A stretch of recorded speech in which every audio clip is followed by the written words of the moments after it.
एक बहुत बढ़िया श्लोक है। ये देह ही देवालय है। देवो देवालय प्रोक्तो जीवो देव सनातनः।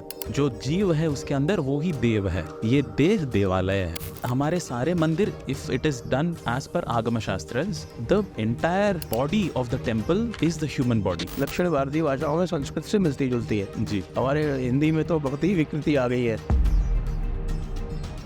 बहुत सारे लोग सहस्त्र नहीं बोल पाते हैं, सहस्त्र बोलते हैं। विष्णु सहस्त्र नाम। भाई सहस्त्र और सहस्त्र में बहुत फर्क है।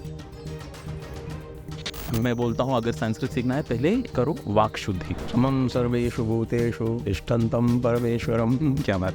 विनश्यत्सु अविनश्यन्तम यह पश्यति स पश्यति। वाह, बहुत बढ़िया उच्चारण किया आपने, क्योंकि वो इतना आसान नहीं है हिंदी वालों के लिए बोलना। पश्चिम में जो संस्कृत फली बढ़ी, उसका जो डायरेक्शन, उसकी जो दिशा थी, वो बिल्कुल अलग हो गई।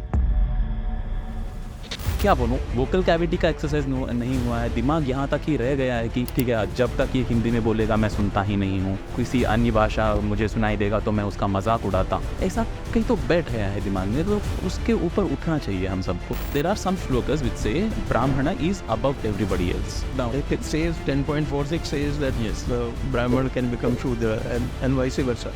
And it is based on the संस्कार, संस्कृत, संस्कृति। ऐसा नहीं है कि एक रैंडमली बन गया है संस्कृति हमारी। It's a very consciously crafted civilization, that is why it is called संस्कृति। Sanskrit which means some, very well कृत, created. But he had no knowledge of Sanskrit. Yeah. Though he has written, I don't know how he did that. He has written a टीका on Bhagavad Gita. वो अपने आप मई गीता बोल के कोई और भी अभी लिख रहे हैं लोग।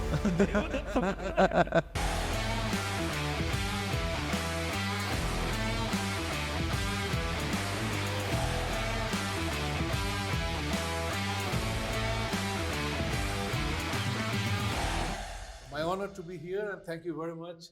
Let me have the pleasure of shaking you by the hand, as a Brit would say. नमस्ते।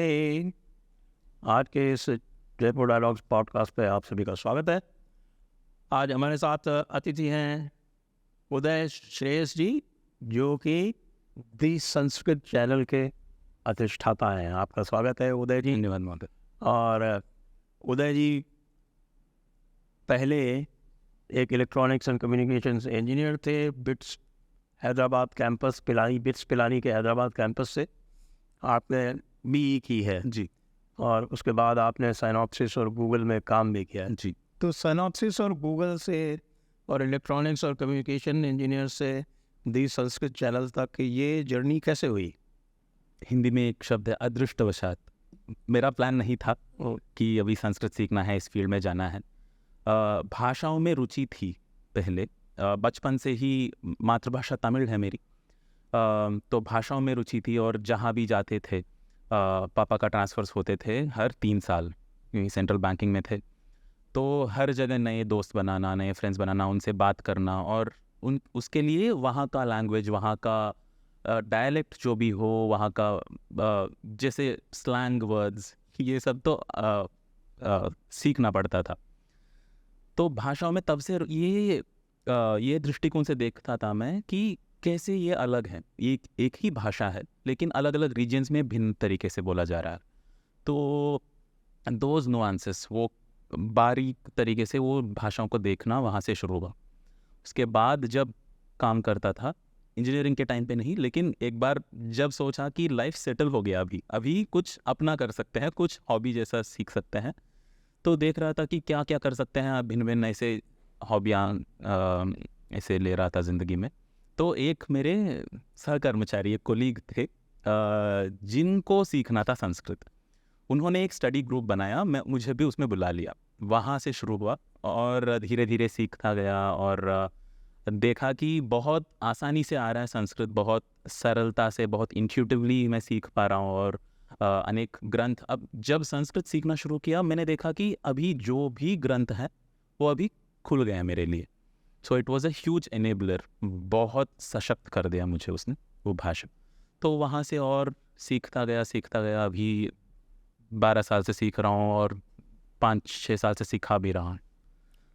ऐसा जो सीखना शुरू किया तो सबसे पहले क्या आपने मैंने शुरुआत किया? मेरी शुरुआत हुई थी भगवत गीता से। संस्कृत भारती द्वारा प्रचारित एक पुस्तक है, एक पुस्तक माला है, एक श्रृंखला है जिसका नाम है गीता सोपानम। बहुत बढ़िया पुस्तक है।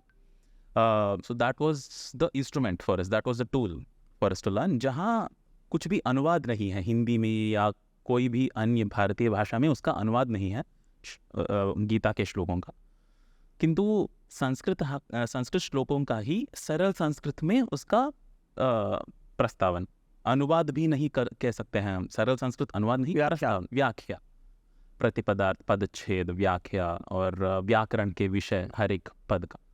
तो उससे वो पुस्तक लिए, और वो जो मेरे कोलीग थे वो एक बार पढ़ते थे श्लोक, हम जो उनके साथ सीख रहे हैं वो 2 बार दोहराते थे उसको, और उसके बाद व्याकरण के विषय पे चर्चा करते थे कि अच्छा ये इसका विभक्ति है। और क्योंकि एक फन माहौल था, लंच के बाद या जब भी दिन में कभी भी फ्री टाइम मिले, एक कॉन्फ्रेंस रूम बुक कर लेते थे और वहाँ जाके इकट्ठा होके ये सीख रहे थे। तो भगवत गीता से शुरुआत हुई, और सिर्फ एक भाषा सीखने का ज़रिया था वो, बस उसमें ये पता नहीं था मुझे कि ये क्या संस्कृत उसमें आध्यात्मिक विषय है या कुछ और गहरा कुछ नहीं था, बस सेंटेंसेस बनाने के लिए, वाक्य बनाने के लिए एक ज़रिया था, बस ऐसा शुरुआत था मेरी। अच्छा, तो फिर वो आगे की आपकी जर्नी संस्कृत में कैसे आगे बढ़ी? चैनल कब आपने खोलने की सोची? जी, तो जब ये व्याकरण विषय पढ़ रहे थे तो बहुत सारे उनमें जो भी पदजाल है, वांग्मय है, बहुत मिलती जुलती है बाकी सारी भाषाओं से। तो सब ऐसा लगा कि ये तो मैं जानता हूँ, ये इस भाषा, ये कुछ नई नहीं है, ये सारी चीज़ें नए नहीं है मेरे लिए। और बहुत ही सरलता से वो नए वाक्य बनाना और छोटे छोटे वाक्य अपने आप में संभाषण करना, ये सब भी करते थे। और आगे और भी ग्रंथ लेके पढ़ने लगा, और ऐसे ही एक ग्रंथ था पतंजलि योग सूत्र, वो भी मैंने सोचा, मेरी सोच ऐसी थी कि ये भी कुछ और, this is just another book. लेकिन जब वो मैंने पढ़ना शुरू किया तब पता चला कि अच्छा क्या बोल रहे हैं पतंजलि महर्षि, इसमें क्या है ये चीज़। तो छोटे छोटे सेंटेंसेस हैं लेकिन बहुत गहरे, हाँ सूत्र है, और ऐसे विषयों के बारे में बोल रहे हैं जो हम सोच भी नहीं सकते हैं कि ये भी संभव हो सकता है अपनी जीवन में। तो क्या है ये चीज़? ये तो फिक्शन तो नहीं है, नॉन फिक्शन ही है, it's something which is possible in our lives. तो क्या कह रहे हैं, तो उसके बारे में सोचना शुरू किया कि क्या है ये अध्यात्म, ये योग, ये जो भी कह रहे हैं पतंजलि महर्षि, झूठ तो नहीं बोलते होंगे, क्या है ये चीज़। तो वहाँ उस चिंतन उस ओर तब जाने लगा, और जॉब छोड़ दी। चलो यार, ये कुछ तो बोल रहे हैं, कुछ रसवत्तर है इसमें, क्या है जो मैं कर रहा हूँ उससे तो बढ़िया लग रहा है ये परस्यूट। तो वहाँ उसके बारे में चिंतन करने लगा, और तब पहली बार, उससे पहले मैं सोचता था मुझे संस्कृत आता है, मैं तो ऑलरेडी एक्सपर्ट हूँ, हाँ। कब 12 साल पहले। हाँ। लेकिन जब मैं ये देखा कि मैं समझ तो सकता हूँ क्या है, व्याख्याएं पढ़ सकता हूँ, लेकिन जानता नहीं हूँ मैं अपने अनुभव पूर्वक, मैं तो कुछ नहीं जानता हूँ इसके बारे में जो लिखा गया है योग सूत्र में। तो तब तक मैं जो था वो सोच रहा था कि मुझे किसी व्याख्या की आवश्यकता नहीं है, या कोई अंग्रेजी में बोलेंगे इसके बारे में मैं क्या ही सुनूं। तब मैं जाके ढूंढने लगा कि कोई भी समझा दो यार, इसे योग सूत्र में क्या ही बताया है। तो सद्गुरु के वीडियोस बहुत अच्छे लगे, और वो जो उनके प्रस्ताव है, उनका पदजाल है, जैसे वो बताते हैं। स्वामी विवेकानंद का पतंजलि योग सूत्र पर बहुत स्वामी विवेकानंद का, ओशो का, स्वामी रामकृष्ण मिशन के एक हैं गंभीरानंद का, वो सबसे बढ़िया ट्रांसलेशन है, अब पता चलता है मुझे, स्वामी गंभीरानंद। क्योंकि मैं तो विवेकानंद जी का उपयोग में लाता हूँ।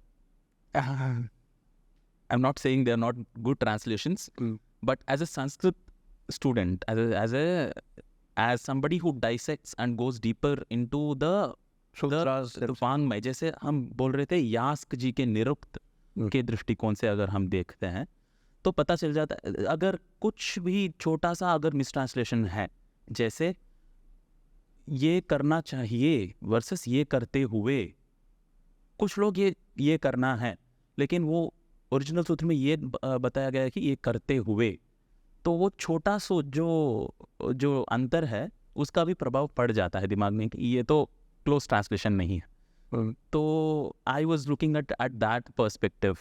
और तो ये मुझे बहुत अच्छे लगे कि कुछ तो कह रहे हैं जो सही लग रहा है, कुछ बैठ रहा है दिमाग में। It was for me, I am not saying the other parts. Osho के अपने ट्रांसलेशंस हैं, Swami Vivekananda, Gambhirananda, all the other, I am sure Swami Chinmayananda has his own translations as well.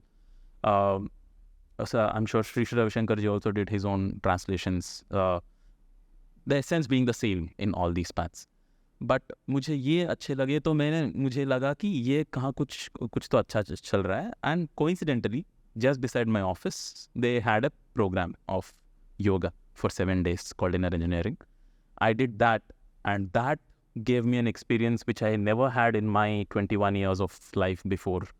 And तब जॉब छोड़ दी मैंने कि चलो यार ये संस्कृत सीखते हैं, योग करते हैं, बहुत बढ़िया लग रहा है. तो लेकिन इनर इंजीनियरिंग कोर्स तो मैंने भी किया हुआ है. अच्छा, इंजीनियरिंग किया है आपने या नहीं, वो हो गया वहाँ आश्रम गए हैं? आश्रम गया. अच्छा, हाँ. तो और बताइए. मैंने किया था, लेकिन उसमें बहुत डीपली तो कोई एक्सप्लेन करते नहीं.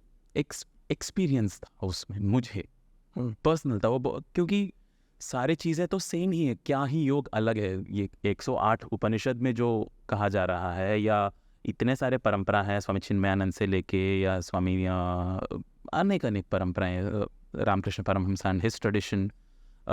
अभी पाबू जी महाराज के बारे में सुन रहा था. आज मैं राजस्थान में एक हुए थे, यहाँ से 200 किलोमीटर की दूर पर. जो भी कह रहे हैं संत महात्मा, एक ही चीज़ कह रहे हैं. अलग अलग लोगों की रुचि, उनकी वासनाएं, उनके अपब्रिंगिंग, उनके जो भी जानते हैं, एक उनके लिए फिट मार्ग है.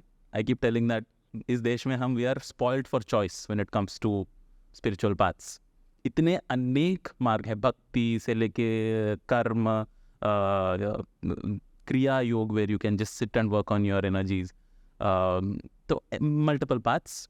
शायद आपको, मैं ये नहीं कह रहा हूँ कि सबको वो करना चाहिए.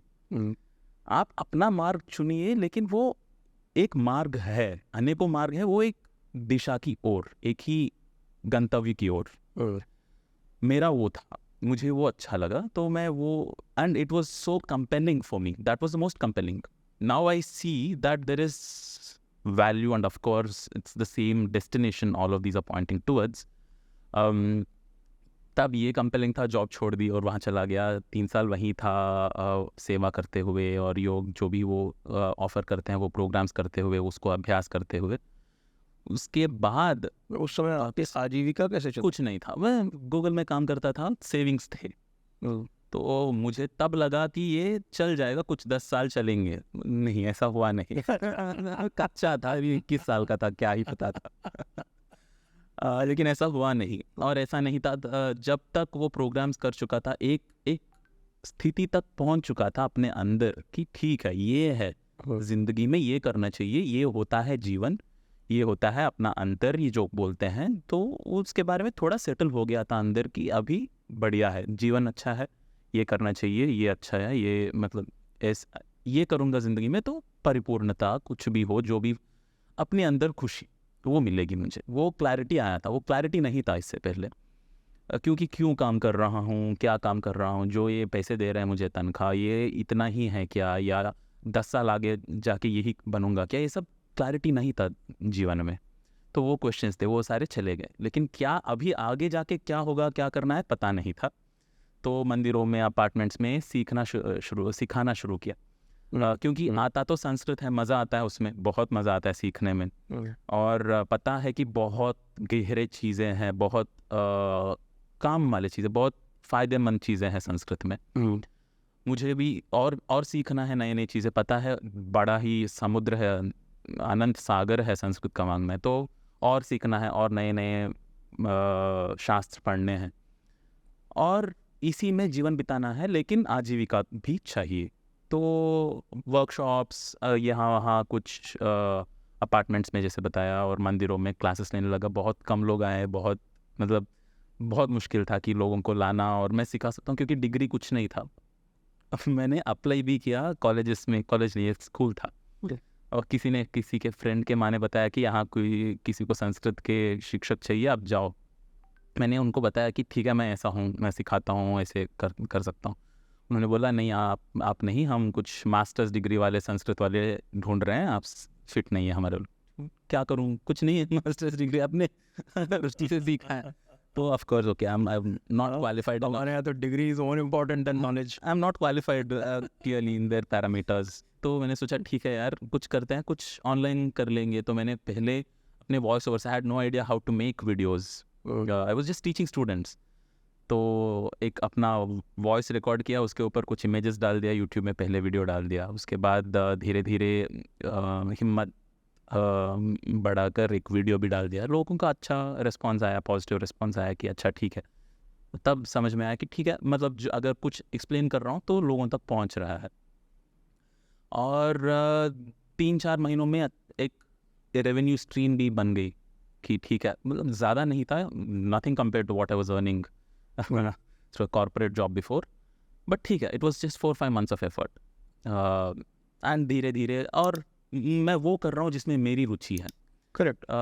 तो करता गया, अभी धीरे धीरे चैनल बढ़ा और लोग जुड़े हैं। और बहुत है सर करने के लिए महोदय, बहुत है। अभी कुछ स्टार्ट भी नहीं हुआ है, किया है अब तक, if I want to be honest with you. तो मज़ा आता है, जैसे मेरे यूथ आइकन बोलते हैं मज़ा आया, वो मैं मज़ा हिंदुस्तान के हर एक व्यक्ति को देना चाहता हूँ, बस वही है।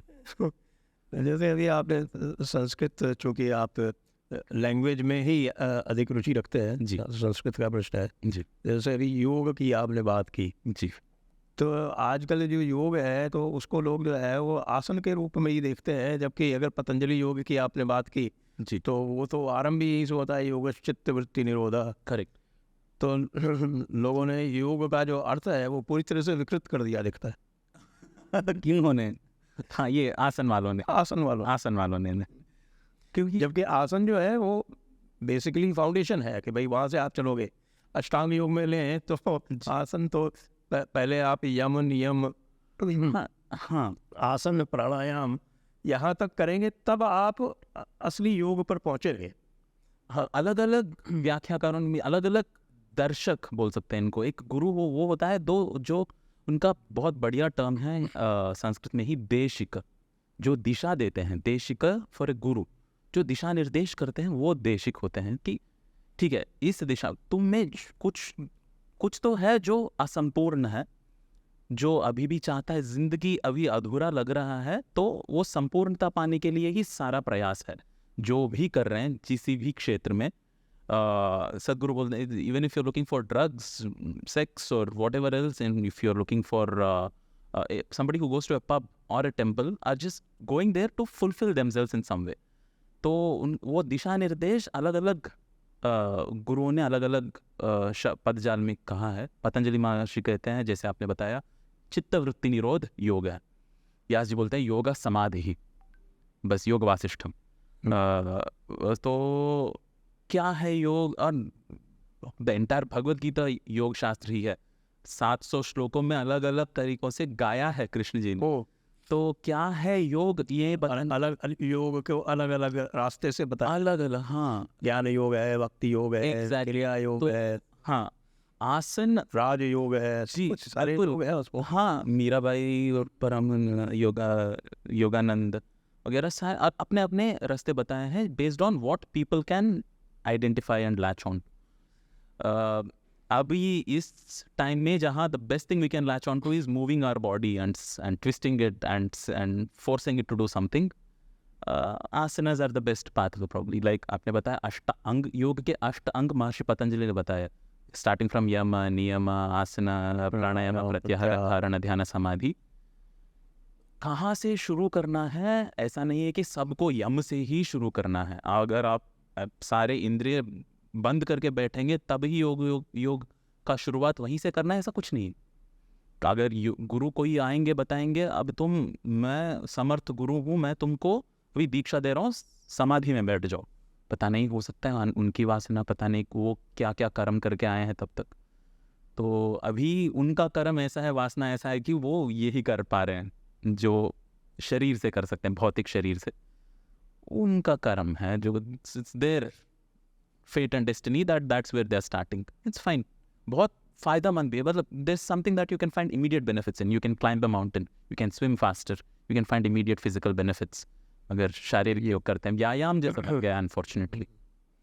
ये जो गुरु की अनुकंपा वाला जो है, ये आपके कश्मीर शैविज़म में बड़ा प्रभावी होता है. जी जी बिल्कुल बिल्कुल. शक्तिपात और कश्मीर शैविज़म अभिनव गुप्त के जी तो ये आपके वो भैरव तंत्र, विज्ञान भैरव. विज्ञान भैरव तंत्र, उसमें जो है वो काफी- वो तो बिल्कुल उसको पढ़ के लगता ही नहीं है कि ये योग है. क्या बोल रहे हैं आप? चीख पे ध्यान दो, क्या है?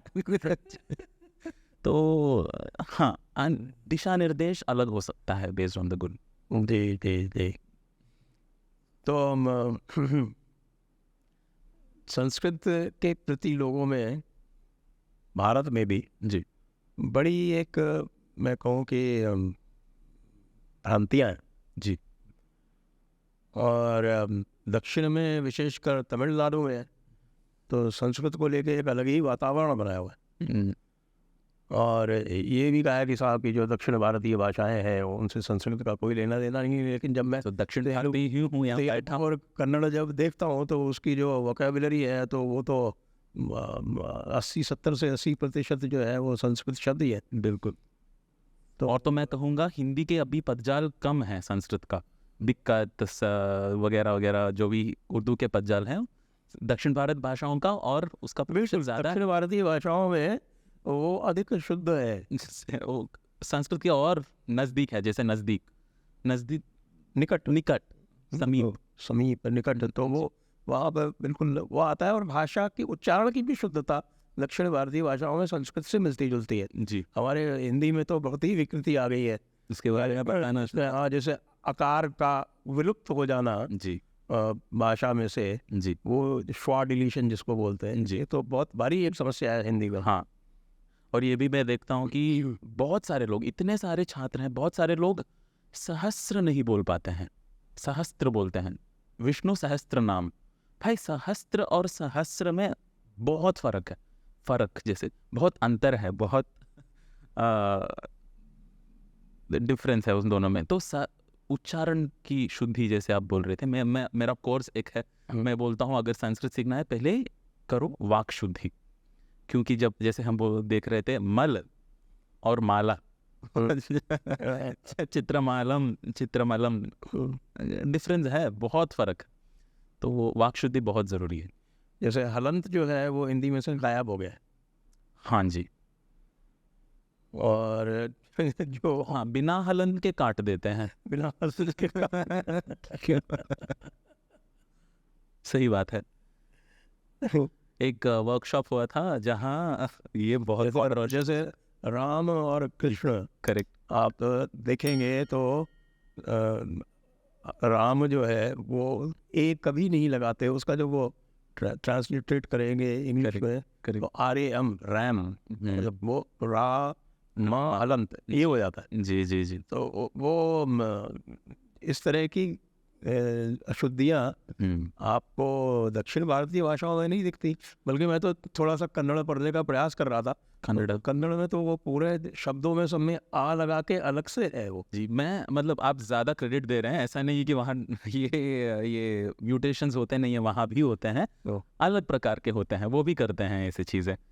जैसे तेलुगु वाले अर्थ वर्सेस अर्ध को मिक्सअप कर देते हैं, अलग अलग अपने अपने नुआंसेस. बंगाली अपने अलग से म्यूटेशंस करते हैं. गुजराती जिनकी मातृभाषा है वो अलग, depending on their own vocabulary they kind of do these small here and there mutations to original Sanskrit words. लेकिन मैं फिर से वही बोलता हूँ, अनेक हास्यास्पद श्लोक हैं, बहुत मज़ेदार श्लोक हैं संस्कृत में जो इस पर बल देते हैं कि उच्चारण शुद्ध होना चाहिए, अन्यथा अर्थ का नाश हो जाएगा, अनर्थ हो जाएगा. स वर्सेस श, बहुत सारे ऐसे शब्द हैं जो बिल्कुल ही बदल जाते हैं अपने अर्थ में स को श बनाने से. बहुत सारे लोग ऐसे अभी पॉप दक्षिण में भी मैं देख रहा हूँ कि फैंसी हो गया. नमस्कार नमस्ते नहीं बोलते हैं, नमस्ते. श नमस्कार, नमस्कार ठीक है, बंगाली लोग नमस्कार बोले ठीक है, वो उनके लिए ठीक. अगर दक्षिण में नमस्कार, नमस्कार कैसे हैं आप, श फैंसी हो गया है. ये स्टाइल्स के हिसाब से स्टाइल वो नमस्कार वो यहाँ से आपके ये लखनऊ का प्रभाव है. अच्छा हो सकता है। हमारे अवध में जो है अच्छा वो नमस्कार कई बार नमस्कार हो जाता हाँ क्यों कहाँ से मतलब है और लोकल वेरिएशन है वो। जी जी सकल हम जानते हैं सकल। नमस्कार करेक्ट तो नमस्कार ही होगा। संस्कृत में तो नमस्कार संधि के नियमों के अनुसार तो नमस्कार ही होगा। हाँ और वो अपने आप में एक अभ्यास है जो हम बोल पा रहे हैं, जो ये हमारी faculty this faculty of speech is such A refined thing that why don't people like to work on their bodies and or on their minds intellect. This is another such brilliant faculty of speech. तो उसको refine करना भी एक अपने आप में बहुत फ़ायदेमंद प्रैक्टिस है, करना चाहिए लोगों को। जी बिल्कुल जी। तो जब आप थोड़ा एडवांसमेंट करते हैं संस्कृत में जी तो फिर अगला स्टेप क्या होता है? संस्कृत भारती के साथ अगला स्टेप क्या होगा? जैसे यदि किसी को जैसे आपने बताया भगवद गीता के आपके गीता सोपान जी को पढ़ के और उसको करते हैं, तो जैसे ये ग्रंथ पढ़ने हो जी भगवद गीता है या रामायण है जो क्लासिकल संस्कृत के ग्रंथ है। जी मैं अभी वैदिक संस्कृत की बात नहीं कर रहा, उस पर भी आऊँगा। जी तो उसके आगे फिर क्या, वो किस माध्यम से जाते हैं?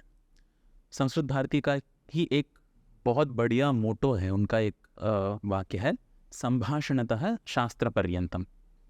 तो संभाषण से शुरू, वो उनका एक मेथोडोलॉजी है, वो स्टार्ट करते हैं संभाषण से और जाते हैं शास्त्र तक। वो एक बढ़िया नेक्स्ट स्टेप है कि आप फेमिलियराइज कर लिए, आप पदजाल से वांग्मय से की वोकैबुलरी बढ़ा लिए संस्कृत के, और शास्त्र नाट्य हो या संगीत हो या अर्थशास्त्र हो या कुछ और अनेक शास्त्र, गणित, तंत्र, वास्तु या अभी जो रणनीति वगैरह जिनमें भी आपकी रुचि है, रस विद्या, so from chemistry, mathematics, architecture, ज्योतिष, you have deep and very insightful texts जो हर एक शास्त्र में मिलते हैं, उनका स्टडी कर सकते हैं। और भी और गहरा जाना है तो वेदों का, उपनिषदों का अध्ययन कर सकते हैं। गंतव्य, फाइनल स्टेप तो हम सबका, जो भी भारतीय अपने आप को भारतीय मानता है, एक ही है, मोक्ष, निर्वाण, जो भी हम अलग अलग पदों से उसको पुकारते हैं, जो या द्वैतों के लिए अपने आराध्य से जुड़ जाना, जो भी है वो फाइनल स्टेप तो हम सब के लिए सेम है। हम मानते हो ना मानते हो, वही उसी तरफ जा रहे हैं। उस दिशा में जाते जाते क्या क्या है, शास्त्र हैं और क्या है, अपने आप रिसर्च कर सकते हैं, उसको प्रेजेंट कर सकते हैं, उसका एक्सप्रेशन है। सो शास्त्र का सीखना एक चीज़ है, जैसे नाट्य, उसका अभिव्यक्ति वो एक कर सकते हैं, कुछ नए उत्पन्न कर सकते हैं, your own pieces of art in Sanskrit. ये सारे ये एक भ्रांति है, बहुत बड़ी भ्रांति है। वो ये है कि संस्कृत जो है वो केवल अध्यात्म के लिए है। इसके बारे में आपकी क्या टिप्पणी है? अध्यात्म से उसका जन्म तो बिल्कुल है। संस्कृत बिल्कुल ही एक अध्यात्म में rooted, fully rooted in the spiritual language, and that is why it is so powerful. लेकिन वो सिर्फ वहाँ तक सीमित तो बिल्कुल ही नहीं है। तो सिर्फ आध्यात्मिक है, सिर्फ मुमुक्षुओं के लिए है, तो कामशास्त्र भी संस्कृत में ही है, संस्कृत भाषा में ही है पूरा कामशास्त्र। और सब वात्स्यायन के कामसूत्र के बारे में जानते हैं, लेकिन ऐसे अनेकों ग्रंथ हैं जो कामशास्त्र के बारे में है। और गणित, लीलावती गणित से लेके सूर्य सिद्धांत, ज्योतिष वगैरह सब कुछ, वो सिर्फ मुमुक्षुओं के लिए ही नहीं है, काफ़ी भौतिक है, काफ़ी मेटीरियलिस्टिक है उसमें जो भी है। फल दीपिका, शिल्प सूत्र है, करेक्ट, आप जो पूरा ज्यामिति सिखाते हैं, करेक्ट, या फिर आपके शिल्प शास्त्र है, बिल्कुल, जो आपका तो कला और अध्यात्म, गणित, शास्त्र का आपने नाम अभी ही लिया जी, Ayurveda, medicine and healing, all of these are very very material, काफ़ी मटेरियल। अध्यात्म सा उससे उसका उत्पन्न है, उसका जड़ें अध्यात्म में हैं। वो तो अभी आरंभ में बात की थी ना कि वैसे भी यास्काचार्य निरुक्त में कहते हैं कि आपके हर श्लोक के 3 मार्ग हो सकते हैं जी, आदि भौतिक, आदि दैविक और आध्यात्मिक जी, और ये हमें पूरे सनातन संस्कृति में हर स्थान पर दिखाई पड़ता है। बिल्कुल बिल्कुल। और उसका क्योंकि हम तो पेड़ में भी अध्यात्म ढूंढ लेते हैं पेड़ पौधा में भी। है, उसे सब चीज में है, उसको देख पाना चाहिए बस। वो एक लुप्त हो गया है हमारे जीवन में, वो देख पाना। ऐसा नहीं है कि हम उसको आपादित कर रहे हैं, वो चीज़ उसमें ऑलरेडी है, उसको देख पाना, वो एम्पावरमेंट, वो सशक्तता आता है संस्कृत से। जो गीता में बोला है ना, समम सर्वेषु भूतेषु तिष्ठन्तं परमेश्वरम क्या बात, विनश्यत्सु अविनश्यन्तं यह पश्यति स पश्यति। वाह, यह पश्यति, जो देखता है, बिल्कुल, बहुत बढ़िया। ये तो है, लेकिन इसीलिए बड़ा बहुत, मैं एक थोड़ा कर लो, बहुत बढ़िया उच्चारण किया आपने, विनश, क्योंकि वो इतना आसान नहीं है हिंदी वालों के लिए बोलना। विनश्यत्स्व अविनश्यंतम, काफ़ी उसका स्प्लिट करना चाहिए, विनश्यत्सु अविनश्यंतम, उसको वो जुड़ेगा तो कैसे बनेगा वो सब। तो जिनकी रुचि के हिसाब से वो बहुत रोचक अनेक हैं शब्द। पश्चिम में जो संस्कृत फली बढ़ी जी, उसका जो डायरेक्शन, उसकी जो दिशा थी, वो बिल्कुल अलग हो गई।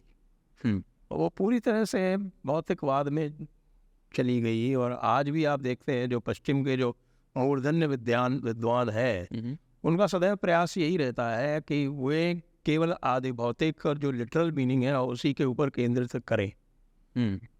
मैं तो कहता हूँ इसकी वजह ये है कि जो हमारे मूर्धन्य विद्वान हैं वो आगे आके बता नहीं रहे, उनकी उतनी पॉपुलैरिटी, वो अगर यहाँ के लोग आगे आके उन अपना जो विचारधारा है, अपना जो एक्सप्लेनेशन है वो प्रस्तुत करें इस विधान में कि वो सब तक पहुँच जाए, तो उसका डिमांड नहीं रहता कि वो पाश्चात्य आके हमें सिखाएं कि ये देखो मैं तुमको सिखा रहा हूँ अभी संस्कृत। मैं तो ये पूरा रिस्पॉन्सिबिलिटी अपने लोगों पर लेता हूँ, वो कुछ भी करें, ठीक है, वो उनका अपना एजेंडा है, उनको अपनी जो भी सोच है उसको थोपना है हम पर, ठीक है भाई। तो उसका कुछ वॉइड है इधर, तो अगर कोई सप्लाई कर रहा है तो यहाँ कुछ डिमांड है जो अनफुलफिल्ड है। क्यों है वो डिमांड? क्योंकि यहाँ के लोग फुलफिल नहीं कर पा रहे हैं उसको, तो यहाँ के लोग, हमारे विद्वान करना चाहिए। जैसे मैं बता रहा था, रोचक विधान से जो मनमोहक हो, जो presentation, something which is convincing, compelling, ऐसे हम तो नहीं कर रहे हैं, अब तक नहीं कर रहे हैं। तो आई टेक इट ऑन आवर्सेल्व्स, वो कर रहे हैं, ठीक है। जैसे आपने बताया बहुत सारे लोग हैं, नाम भी ले सकते हैं, वेंडी डोनिगर या शेल्डन पॉलक।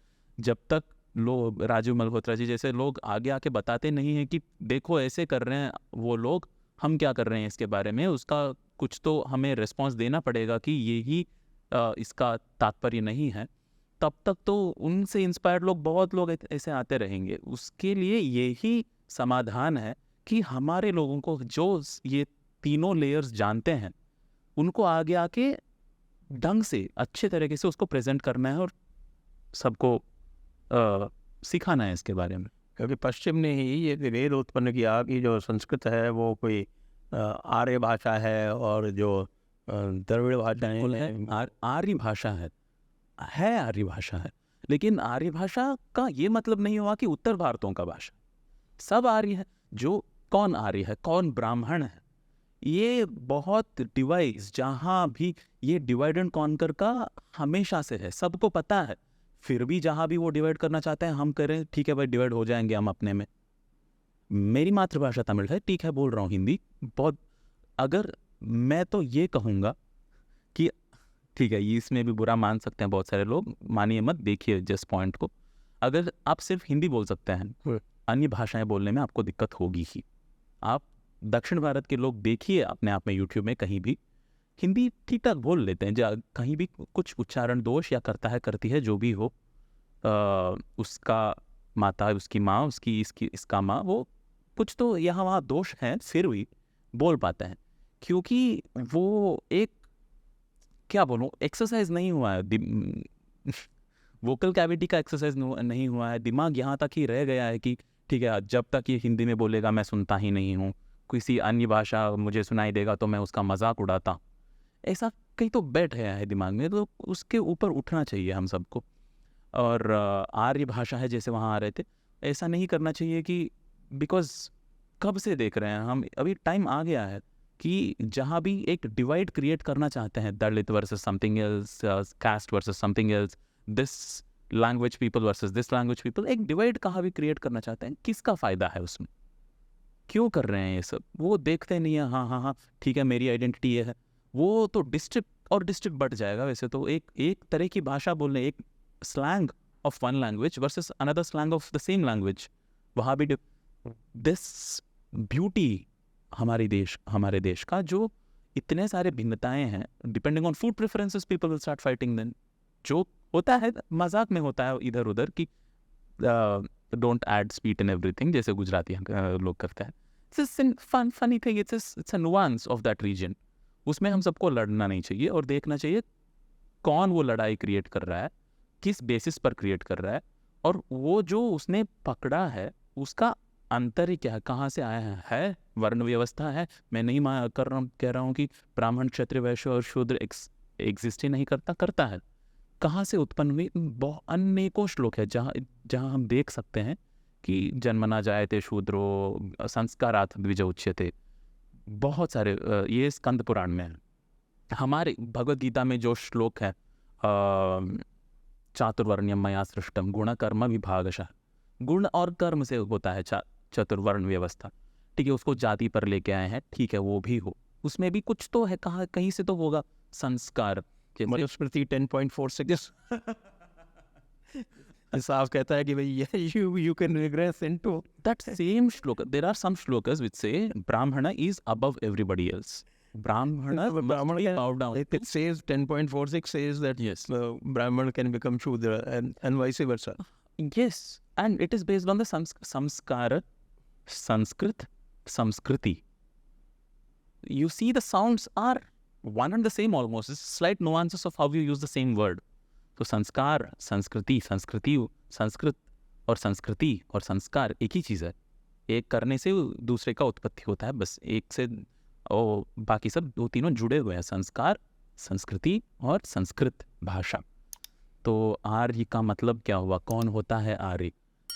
दक्षिण भारत में है अय्या बुलाते हैं, अय्या एन्ना या तमिल अय्या கூப்பிடுறோம் யாரோ ना கொஞ்சம் மரியாதையாக கூப்பிடணும்னா ஐயா என்ன பண்ணுறீங்க, what are you doing, क्या कर रहे हैं आर्य, ना पन रहे अय्या। It's a respectful addresser to somebody. कोई आके बोलेगा नहीं ये शब्द किसी ने थोप दिया है तुम पर और आर्य यहाँ आके ऐसे इन्वेड किया है। सारा जेनेटिक स्टडीज़ है जो बोलते हैं कि सबसे समान है। हमारी संस्कृति सभ्यता सेम है, जो जहाँ भी बोलते हैं ऐसे करते हैं। ये सबको समझ में आता है, not just India as a geographical entity, to everywhere else where our culture and our sabhyata has influenced. This is a very profound thing. This अभी जब आपके भीतर के ईश्वर को नमन करता हूँ। हाँ, जब तक ये लोग जैसे आप बोल रहे थे तीनों लेयर्स प्रेजेंट नहीं करेंगे कि ठीक है you're bringing your left and right halves of the body together, you're bowing down to somebody in respect, and there is much more happening within you. तब तक जब तक सारे ये scientific so called scientific reasons बताए नहीं जाएंगे, हम रिचुअल से हमारे वे ऑफ लाइफ को हम छोड़ ही देंगे। The way we sit, the way we speak to each other, the way we address our elders, the way we address our children, ये हम छोड़ देंगे जब तक हमें साइंटिफिक एक्सप्लेनेशंस न मिल जाए। Is a very stunted. आप मूलतः तमिलभाषी हैं जी, तो सबसे अधिक विरोध संस्कृत का हमें तमिलनाडु में ही देखने को मिलता है। क्या तमिल में संस्कृत का समागम नहीं है? मैं एक बात और बताऊं, सबसे बढ़िया संस्कृत सिखाने वाले लोग भी तमिलनाडु से मिलते हैं। जहाँ तक देखें और भी धन्यवाद। लेकिन मैं जानता हूँ बहुत सारे लोगों को। दुष्यंत श्रीधर एक हैं, वो पता नहीं आप जानते हैं इनके बारे में, उपन्यास देते हैं, प्रवचन देते हैं, संस्कृत भी बोलते हैं बहुत अच्छी तरीके से और तमिल भी बोलते हैं, उपन्यासकार। ऐसे बहुत सारे लोग हैं, ये वो जाने माने हैं, मुझे थोड़े लोग जानते हैं, ऐसे बहुत सारे लोग हैं, क्योंकि ये दोनों शास्त्रीय भाषाएं हैं। शास्त्रीयता एक इम्पॉर्टेंट चीज़ होती है। ये ऐसा कहानी है कि जब शिवजी अपने, कहाँ से उत्पन्न हुआ इन भाषाओं का, शिवजी जब अपने डमरू बजाए थे, उनमें से जो शब्द निकले, एक तरफ के शब्द पाणिनि महर्षि ने सुनकर बनाया अष्टाध्यायी, वो माहेश्वर सूत्राणी और अष्टाध्यायी।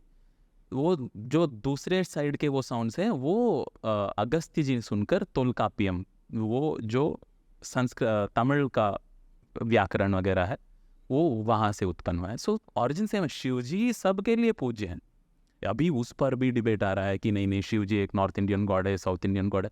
शिव तो क्या होता है, unless you understand the 3 layers of the interpretation of what शिवत्व इज, शिवत्व you will start thinking कल्याण तत्व है। you will people will someday start limiting him to Kailash and that pin code कि वहाँ से चाइनीज बना देंगे शायद, पता नहीं, who knows but you have to understand the principles behind these things. And the Agastya Muni in Kedarnath around, I was surprised to see there is an Agastya Muni नाम का एक गांव है. The whole village is named Agastya Muni. वो अलग चीज़ है कि वो उसको AUGUSTMUNI, that is the spelling of it. People can look it up on Google Maps. I went through that place. नीचे कन्याकुमारी के पास एक अगस्त्य मलय है, एक पहाड़ अगस्त्य मुनि के नाम पर. So our sages people have come up, and ऐसा नहीं है कि एक अकस्मात ऐसे रैंडमली बन गया है संस्कृति हमारी. It was a very consciously crafted civilization. It was a very consciously crafted civilization. That is why it is called Samskriti. Samskrita, which means some, very well, Krita, created. तो जैसे यहाँ पे मूवमेंट हुआ तमिलनाडु में, जैसे मैं एक बार गया था जी तमिलनाडु में मयिलाडुतुराई ये constituency. Very beautiful name. Mayiladurai is a beautiful name for an But etymologist. it used to be earlier called Mayuram. It's anyway, Mayil is a Tamil name for a peacock. Mayuram. They probably named it to Mayil, which is a closer Tamil word. मयूरम को कर दिया Mayiladuthurai. Mayil is a Tamil word. ठीक है, अच्छा. Mayil is also very beautiful. Tamil has its own etymology. I see your point. अभी अनेक मंदिरों में दक्षिण में ये बोर्ड्स लगाए जा रहे हैं कि तमिल अर्चना से ये पढ़ो, विच मीन्स अर्चना यहाँ हम तमिल में करेंगे, संस्कृत के स्तोत्र, संस्कृत के शास्त्र नाम वगैरह यूज़ नहीं करेंगे, तमिल के शब्द पदजाल यूज़ करेंगे. ठीक है भाई, कर लो. लेकिन अब जब वो उच्चारण करते हैं तमिल के शब्द, उसमें संस्कृत की झलक मिलती है.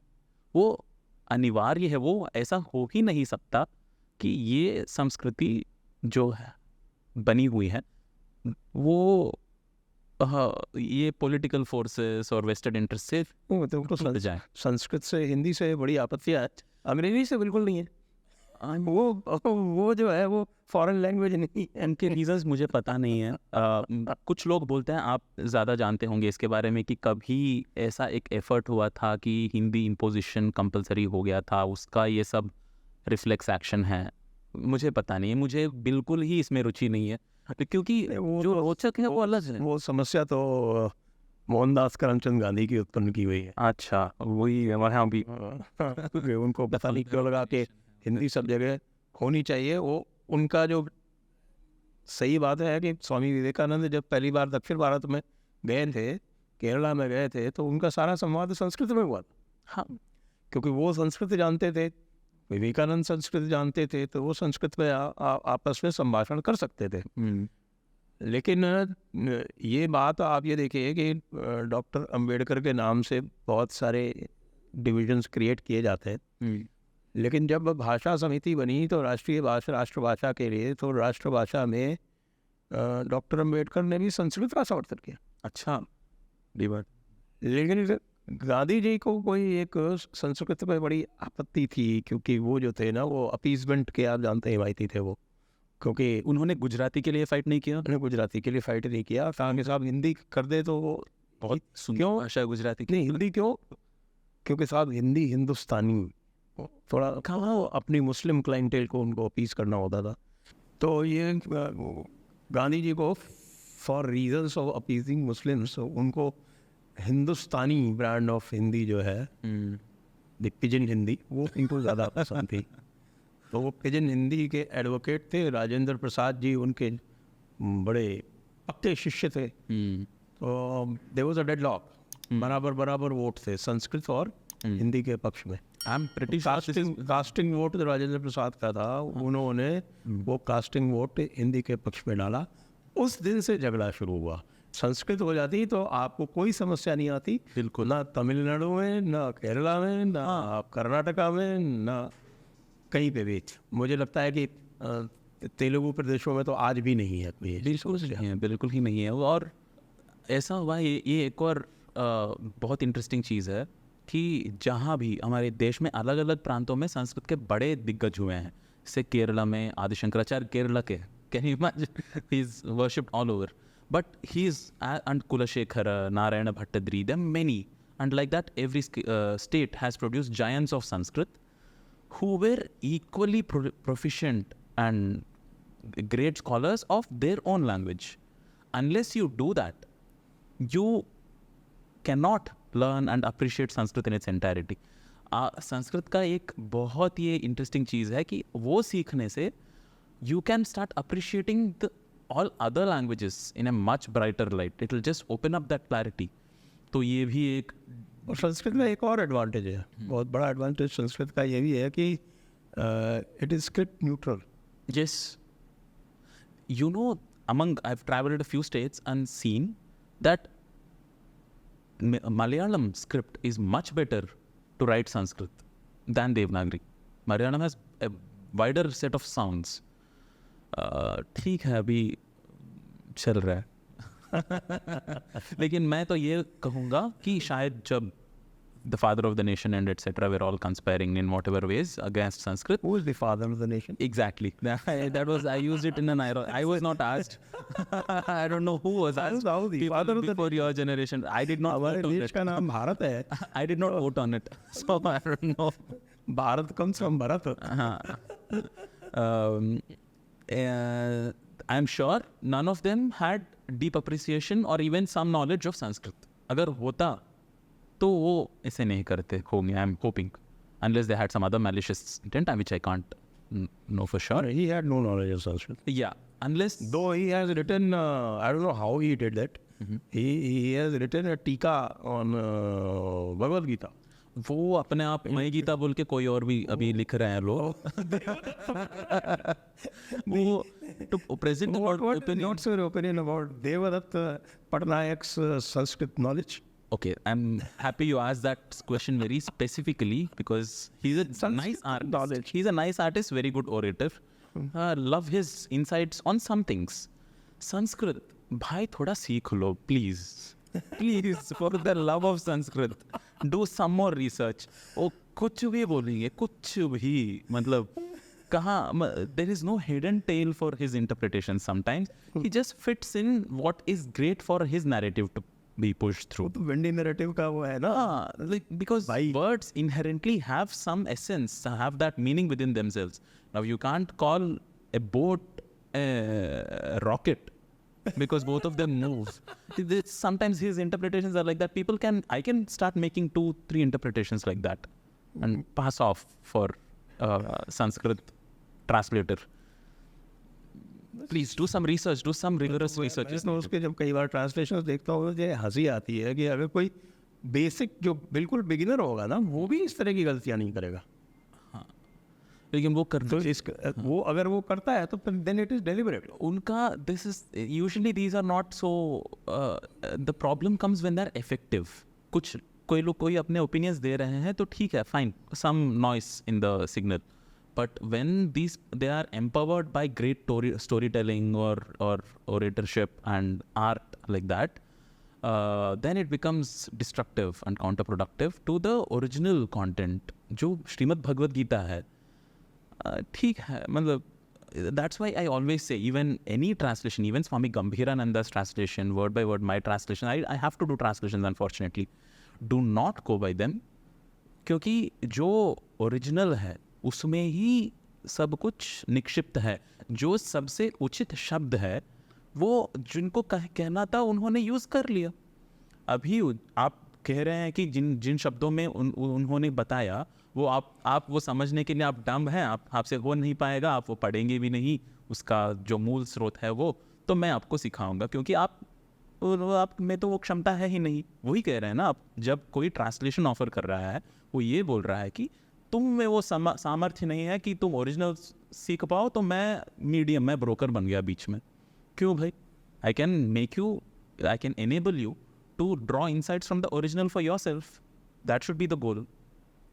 करेक्ट। बिल्कुल सही कह रहे हैं आप। जो तमिल का जो संगम लिटरेचर है हाँ, उसमें तो वेदों के संदर्भ जो है वो खूब ही आते हैं।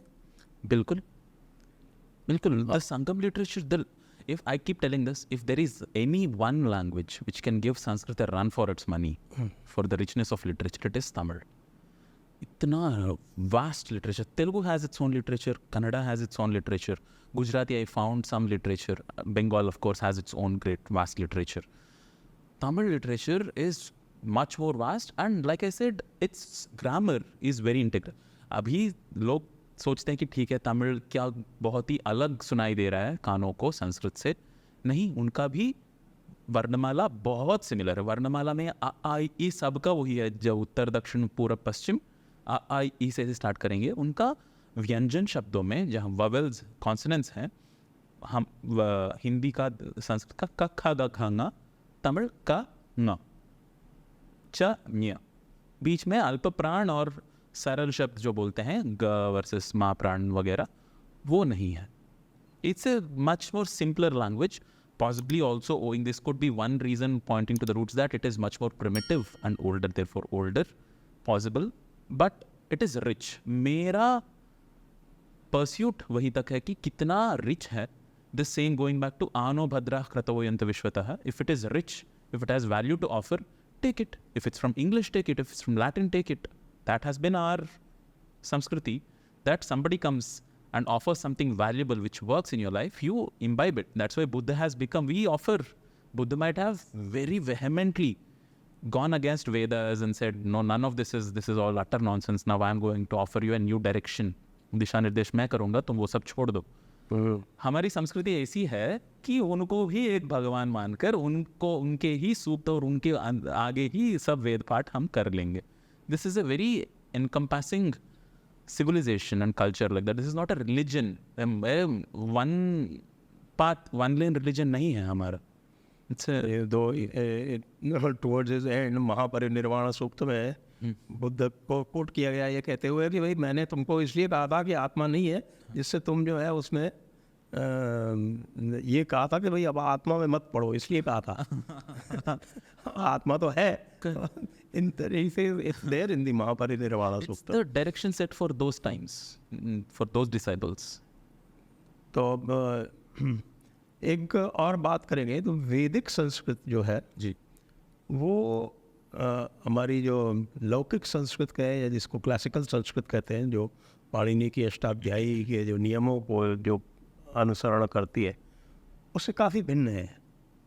आप फिनिश कर दीजिए, क्योंकि काफ़ी मैं नहीं मानता। भिन्नताएं हैं, बिल्कुल है। लेकिन शब्द पदजाल, जैसे हम बोल रहे थे यास्क और निरुक्त, अग्नि का शब्द वेद में भी पाया जाता है, अभी लौकिक संस्कृत में भी पाया जाता है। उसके कुछ रूप भिन्न हो सकते हैं, जैसे विभक्तियाँ। अग्नि का जो वैदिक जब आध्यात्मिक दर्शन में जब अग्नि का निरूपण करते हैं तो वो चेतना के रूप में करते हैं जी, लेकिन आपकी लौकिक संस्कृत में अग्नि जो है वो चेतना के रूप में नहीं, वो साधारण अग्नि के रूप में आती है। तो वो जो है यास्क वाले जो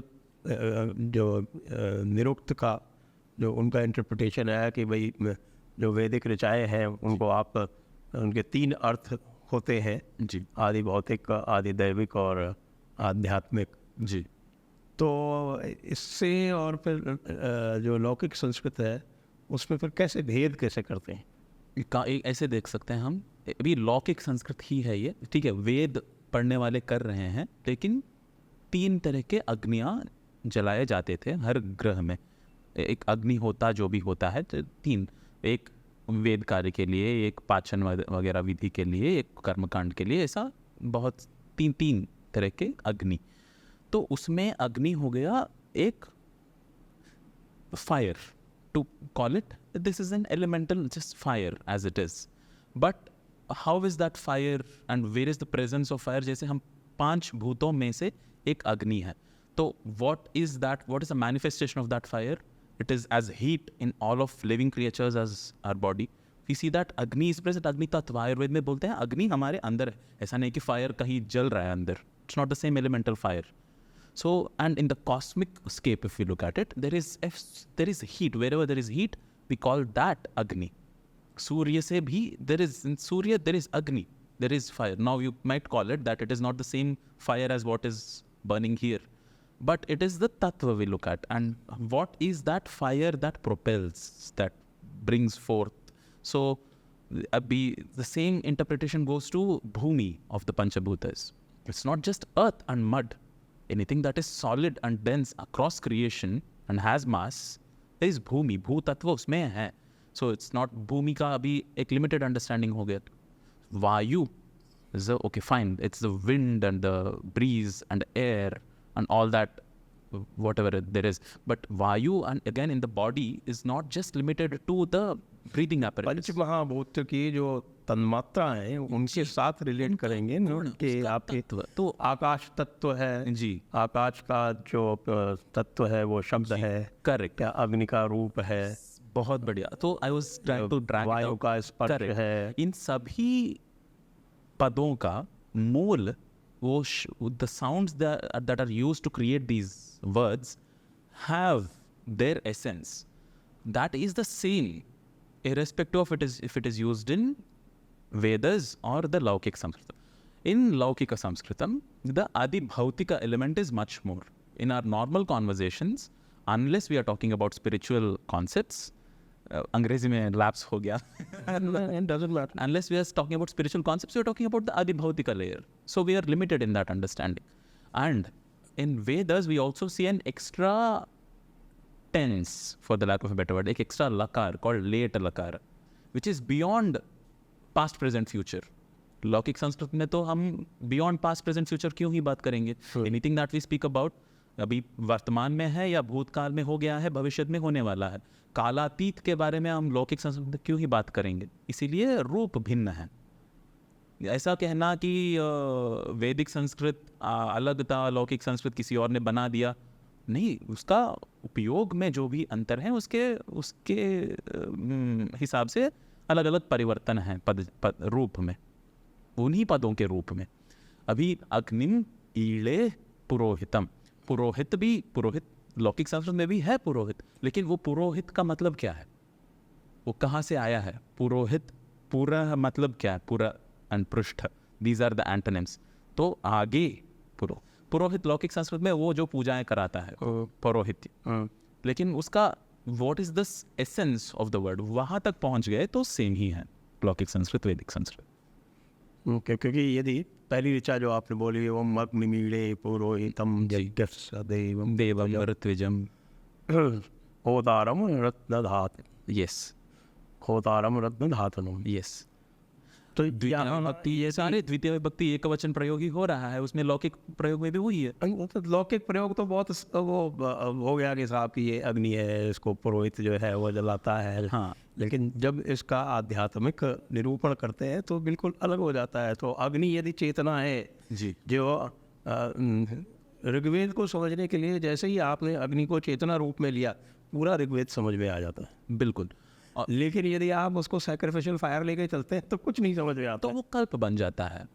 सो कैसे करूं मैं? अभी ठीक है, अग्नि को ये करने के लिए मैं आगे ठीक है, चेतना को जगाना है, मुझे चेतना को सशक्त करना है अपने अंदर, तो उसका एक बाहरी शब्द है हिंदी का, बाहरी, एक बाहरी. आपकी जो बुद्धि है वो पुरोहित बनेगी फिर. हाँ, बनने दो. एक external medium. Rituals are not bad at all. Okay, ठीक है. तो same thing can be applied as a physical process, as a ritual, कि ठीक है मैं अग्नि को जलाता हूँ, उनके अंदर मैं डालता हूँ यही चीज़ है, क्योंकि अग्निदेव, और बोलता हूँ भी, कहानी सुनाता हूँ कि अग्निदेव खा रहे हैं, देवताओं तक लेके जा रहे हैं. लेकिन अग्निदेव क्या मतलब खा रहे हैं, मतलब मुँह है क्या वो खा रहे हैं क्या? This is to empower something within me. I am creating some energy outside in a very very, I don't want to use the scientific, but in a very prescribed, technical, laid down, methodic process, so that it works for me. The science of ritual is very integral. It's not fluey, ऐसा हेरी फेरी की किसी ने बना दिया कि ठीक है अभी पहला नारियल फेंको, उसके बाद हल्दी फेंको. There are the material science behind it, the process behind it. It's well structured, well thought out, so that the same thing happens, which is चेतना को सशक्त करना in a very material method. It's the same thing though. ये जब मूर्त निरूपण होता है इन ऋचाओं का जी जिसकी बाद में जिसको हम मूर्ति कहते हैं, तो मूर्त निरूपण होता है। पूरे पूरे वेदों में मूर्त निरूपण है, शब्द चित्र बनाए गए हैं। जी देवी सूक्त है, नदी सूक्त है, नारायण सूक्त है, बिल्कुल। और पवमान सूक्तम, रात्रि सूक्तम, इसके तो ये आपके नासदीय सूक्त भी है वैसे तो। वो बहुत एब्स्ट्रैक्ट है। हाँ। तो उसको देखिए कि चिंतन कैसा था हमारा कि किसके बारे में सोच रहे थे और किसको हम ना कि सिर्फ सोचना उसके बारे में, बट उसको ऐसे शब्दों में एक्सप्रेस करना, और संस्कृत इस ऐसे बना है कि वो एक्सप्रेस कर पाए हम। तो उसमें सबके डिस्क्रिप्शंस हैं, शब्द चित्र बनाए गए हैं। जी अब इन्हीं शब्द चित्रों को बाद में आप देखते हैं कि वो कला के रूप में आते हैं, आप उनको चित्रों के रूप में देखते हैं, बाद में आप उनको शिल्प के रूप में देखते हैं। तो ये जो बाद में बात आती है कि साहब की नहीं कि देखिए वेदों में मूर्ति पूजा नहीं है, ये इसके बारे में क्या क्या। जी वो ही लोग हैं जो डिवाइड एंड कॉन्कर करना चाहते हैं। भाई ठीक है, कह रहे हो वेदों में मूर्ति पूजा नहीं है, एक ऋचा सुना दो, एक 2-3 सूक्त पढ़ के सुना दो, नहीं कर पाएंगे लेकिन टिप्पणी देंगे। हाँ, क्योंकि मैं ट्रांसलेशन से मैंने सीख लिया वेद, अब मैं तुमको समझाता हूँ क्योंकि तुम भी पढ़ नहीं पाते हो वैसे। तो इसीलिए वो ही लोग सुनेंगे, मानेंगे जो ओरिजिनल सुनकर उसको समझने में आसक्त थे। उसका यही टूट है, यही तोड़ है उसका, कि सशक्त बन जाएं हम सब संस्कृत सीखने में। मैं उसी प्रयास में हूँ, इतना भी आई एम ट्राइंग, इतना भी सक्सेसफुल नहीं हूँ इसमें, लेकिन I am trying to do that कि ट्रांसलेशंस पे हमारा निर्भरता कम हो जाए। जैसे हमने कई बार आज जो प्रथम ऋचा है जी उसका इसकी वर्णन की, तो वो भी एक शब्द चित्र है। सप्त जिह्वा बोलते हैं अग्नि को, सप्त जिह्वा, 7 जिह्वाएं, 7 टंग्स हैं उसके। ये मूर्ति अगर इसको मैं मूर्तित कर दूं और एक चित्र बना दूं, और अगर मैं पूजा भी अभी उसमें प्रिस्क्राइब्ड है, so I'm doing that right now. It is very clear Murthy Puja happening in Vedas, the first richa of the Vedas. People say okay the temples were not described. ठीक है भाई, हमारे जरिए, हमारे हाथों में जो भी था हम करेंगे। आगे जाके वर्चुअल रियलिटी में कुछ और टूल्स आ जाएंगे, कुछ और बनाएंगे और बृहद सुंदर बनाएंगे। ठीक है, मंदिर नहीं बनाए तो तब शब्द थे हमारे पास, हम शब्द बनाए। We had materials around. तो शरीर को ही मंदिर के रूप में डिस्क्राइब किया हुआ है। Correct. And that is absolutely the right point, that we were not doing all of this giving away our responsibility to some other force up there. We were doing all of this to empower ourselves and the consciousness within, and to live in a grander, greater fashion, not to offload responsibility. बिल्कुल बिल्कुल। और ये जो बाद में इसी मूर्ति पूजा की बाद में आते हैं, तो जो आइकनोग्राफी जो बनी है, और आइकनोग्राफी में आप देखते हैं जो अलग अलग देवी देवताओं पे जो शिल्प बनते हैं, और उसका जो सिम्बोलिज्म है जी, उसके बहुत सारे सूत्र हैं और उसके स्तोत्र हैं। जी सूत्र भी है, स्तोत्र है, स्तोत्र है जी। तो उनके बारे में कुछ बताया, जैसे लोग जो है वो समझ सके कि भाई ये जो सिम्बोलिज्म है। जैसे हमारे एक उदाहरण देता हूँ, गणेश जी का सिम्बोलिज्म है। तो गणेश जी का है तो उसका सिम्बोलिज्म है कि सर काट दिया जी, और उस पर हाथी का सर लगा दिया जी, गजा। इस सिम्बोलिज्म कि आपकी ईगो जो है वो समाप्त कर दी जी, और ईगो समाप्त करके उस पर एक बुद्धिमान बुद्धि का एक प्रतीक वहाँ पर लगा दिया जी। और गणेश जी की पूजा सबसे पहले इसीलिए करते हैं कि भाई किसी भी पूजा, कोई भी कार्यक्रम करो, उसमें पहले गणेश जी को आप इसलिए करो कि जिससे कि आपकी ईगो जो है वो पहले अलग रख दो। क्या बात है। पहले ईगो अलग रख दो और वहाँ बुद्धि का आप जो है वो प्रतिस्थापन कर दो, तब जाके कोई भी कार्य करो जिससे आपकी ईगो अहंकार ना आए। और उसी तरह से उनके जो 4 हाथ हैं वो मन बुद्धि अहंकार चित्त चारों के लिए जी जी एक अस्त्र अस्त्र पकड़े हैं वो उसी प्रकार से है जी। कि आपके मन को पाश से बांध लेते हैं करेक्ट। और अहंकार के ऊपर वज्र का पात करते हैं, अंकुश से उसका अंकुश से वश में रखना। अंकुश से उसको वश में करते हैं। जी। तो ये जो अलग अलग जो मूर्तियां हैं, तो आप अष्टभुजा देवी भी है, दशभुजा देवी माँ भी है, त्रिपुर सुंदरी है जो एक हाथ में एक एक धनु और बाण, 5 बाण, 5 हमारे इंद्रिया और वो धनु हमारा मन। तो ऐसे हर देवी देव भी विष्णु जी के हाथ में, तो ये शिव जी के आप हाथ। थोड़ा बताएं इसमें कौन से स्तोत्र और कौन से सूत्र हैं जिनके माध्यम से ये जो सिंबॉलिज्म्स हम देखते हैं जी उनका हम इंटरप्रिटेशन कर सके। जी। एक बहुत बढ़िया श्लोक है देवो, आप तो जानते हैं, आप उसको वो बात भी दोहराया है आपने कि ये देह ही देवालय है। जी। देहो देवालय प्रोक्तो जीवो देव सनातनः। जो जीव है उसके अंदर वो ही देव है, ये देह देवालय है। हमारे सारे मंदिर इसी अभी नहीं जो मॉडर्न जो भी बना रहे हैं, but if it is done as per Agama Shastras, the entire body of the temple is the human body. देख पाते हैं कि गर्भगृह एक हम सहस्रार है। वो तो जो शिल्प शास्त्र है उसमें वो पूरा जो उसका बनाया जाता है वो चक्रों के हिसाब से बनाया जाता है। Absolutely absolutely. So Ganesh is at the entry. जो दक्षिण भारतीय मंदिर जो भी बृहन मंदिर अभी बचे हुए हैं, जाएंगे पहले दिखेंगे गणेश जी। प्रथम पूजा उनकी ही होती है, पहले दिखेंगे गणेश जी, उनका चक्र है मूलाधार। ऐसे ऐसे अंदर जाते जाते आपको चक्रों के ही देवता दिखेंगे अंदर जाते जाते, और उनके ही पूजन होता है। जैसे आपने बताया लंबोदर उनका नाम, जैसे और लम ही उनका बीज मंत्र। तो उनका, उनकी स्तुतियाँ, उनके स्तोत्र, उनके मंत्र जो भी हैं, वो अभी जैसे बात की, इट्स नॉट टू ऑफलोड कि गणेश जी देख लेंगे सब कुछ, वो ही विघ्न हर लेंगे। नहीं, वो विघ्न इसीलिए हरेंगे। इतना सुंदर ये है कि आपके विघ्न तभी हरे जाएंगे जब आप अहंकार त्याग देंगे। हाँ, और आपका मूलाधार सशक्त है।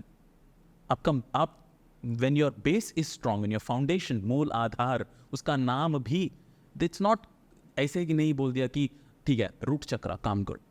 मूल the word is consciously crafted so that it points out to what it is and the sound that impacts it, वो सब।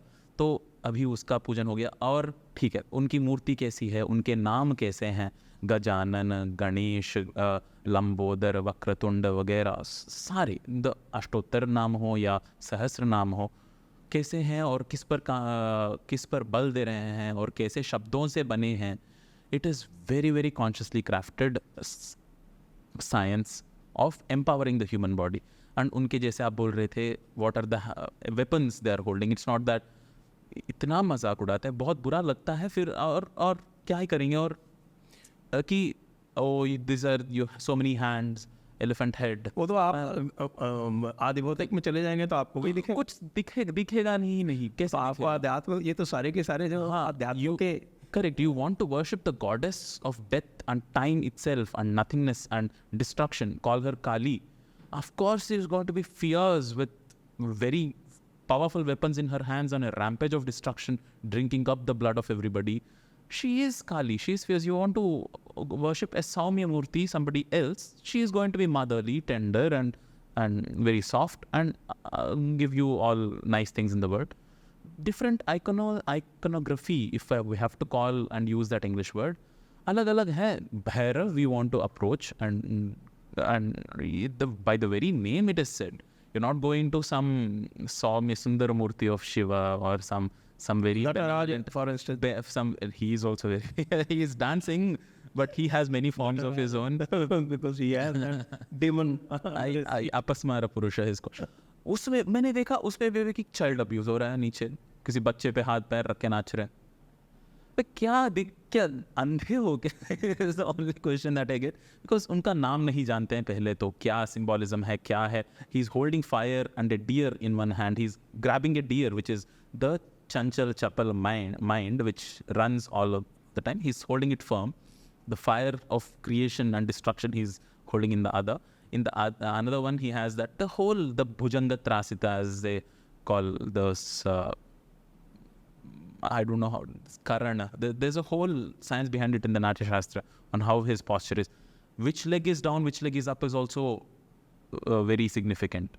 ऐसा एक मूर्ति मिलता है चिदम्बरम में जहाँ उनका right leg is down and the left leg is up, and vice versa. The left leg is down, right leg is up. We also see the same thing when Krishna ji is playing his flute. Which leg is down, which leg is up, and it's a mirror image of this. It's a whole consciously crafted. He always keeps his left leg firm and Yes. and right leg across the left. Yes, the right is वो जो balancing. त्रिभंग जो जिसको बोलते हैं ना, Correct. त्रिभंग अवस्था. Odyssey, yes. Here the right leg is down, the left is up. So if we go into the study of this, of course, not to appreciate this, to benefit from this, to अंग्रेजी में lapse हो गया इस ये सब हमें देखने के लिए, उसको पहचानने के लिए, उससे हमें खुद उसका बेनिफिट्स पाने के लिए ये ज़रूरी नहीं है कि हम उसके सारे डायमेंशंस को समझे पहले. बिना उसको समझे सिर्फ उसका पाठ करते हुए, गणेश जी की पूजा करते हुए भी वो सारे लाभ हम पा सकते हैं. कितना बढ़िया चीज़ है.